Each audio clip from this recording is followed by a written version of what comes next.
Welcome to another edition of One-on-One here on Jackets TV, and a pleasure to visit with the team captain of the Blue Jackets, of course, Rick Nash. And Rick, first and foremost, want to find out a little bit more about you today, and maybe some hockey indeed, but something away from the game. And let's first talk about inspiration. Who's been the biggest inspiration on you in life and in your hockey career, and why?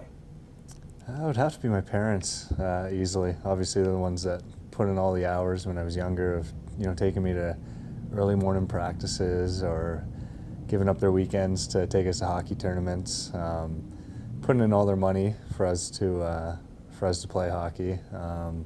Whether it's outside my life or outside hockey or inside hockey, it's always been my mom and dad.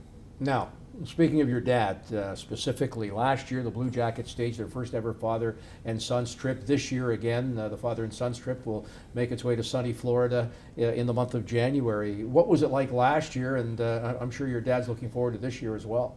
Yeah, I think it was great. It was an eye-opener to them to see what their sons go through on a game day or even on an off day on the road. I think they appreciated all the work we put in a lot more.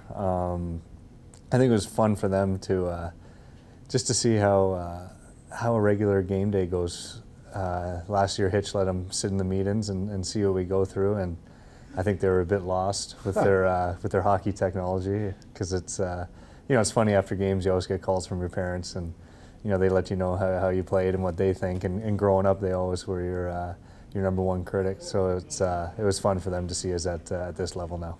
Your first hockey memory, what would it be?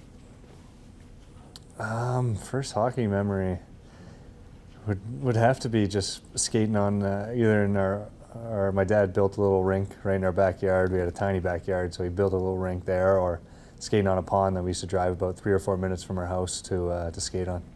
And your most memorable hockey moment, would it have to be the Olympics?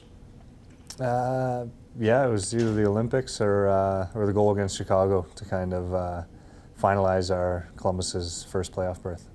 If you look back on your hockey career and now as captain of the Blue Jackets, talk in terms of the evolution of Rick Nash and now being such a big leader and important part of this hockey club.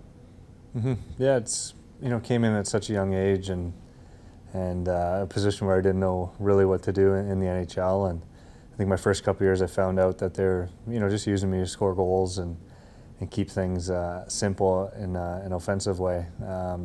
Now I think I'm putting in every single situation, whether it's offense, defense, no matter what the time of the game is. I believe I'm the leader of this franchise, and they made me captain 3 or 4 years ago, and signed a long-term contract here. So I've spent all my time here and invested all my time, and they've done the exact same, so I think it's been a great relationship. Let's talk in terms of who would be the toughest competitor that you faced here in the National Hockey League, and why? Yeah, I got a whole list of those guys, but one tough guy that you hate to play against would have to be Chris Pronger.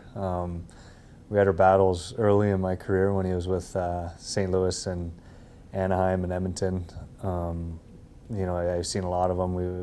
We've knocked heads a couple of times.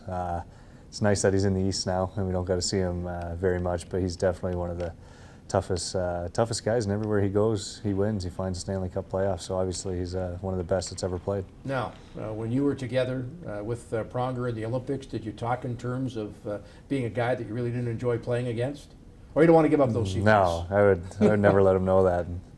I'd hope to never find him on this website looking at this video for him to find that out either. I won't call him, I promise. I hope you won't. And I won't tell one of your teammates, in this case Jared Bull, that he's your favorite player to watch. How did that come about? And you got to tell me something on the inside here. He had a penalty shot. Did you in any way try to influence him on that penalty shot? The only thing I told him was try to get a rest, because you're dead. I've had 5 or 6 of those where you're just dead tired from, attracting the penalty shot, where you can't even think, and then afterwards you're wondering what you just did. And that was the only advice I gave him, was to try to relax and get your rest before you're called up to the center dot. Does he know that he's the favorite guy you like to watch in the National Hockey League? I don't know if he does. I think he's, maybe I just get to see him the most, but I think he's fun to watch. He's always looking for a big hit or looking to fight. He's just a good player to watch. He's a great person too. Embarrassing hockey moment. Are there any as you look back on and reflect on, either in junior or in the National Hockey League? Yeah, nothing too embarrassing in the National Hockey League, which is good. The one penalty shot where I almost fell, that could have been embarrassing, but saved that one. In minor hockey, I had my cup of my jock fall out, and then the ref came by and said, "Who is this? Who is this?" And I didn't have the courage to say it was mine. Also, one time went public skating when I was younger in the morning, and then one of my good friends had the same skates, and then I went to go put at a game at night, put my skates in my bag, and ended up with two skates that were the same feet. So I ended up playing one game minor hockey with two left skates, which was pretty embarrassing. Obviously made you a better skater here now later in life. Yeah, that's a good way to put it. Personal quality that you admire the most in a person or about yourself? Yeah, I think honesty is probably the toughest thing to find, whether it's with friends, teammates. I think we got a great bunch of guys in the room. In past years, you usually find that one or two guys that are kind of an elephant in the room, and it's amazing the past couple of years the job that Scott Housen has done and the staff here and bringing in great guys and with friends. When you get to a different level in your career or a big star, as you would know, people around you change, and to find a group of friends that have been loyal to you for your whole career and your whole life is pretty special. Yeah, you do have, I got to add this, you do have some great friends that make their way here to the arena, usually on weekends, because I'm sure most of them work, and they're quite the characters, and we all enjoy having them around. Yeah, they love it. They look forward to coming down.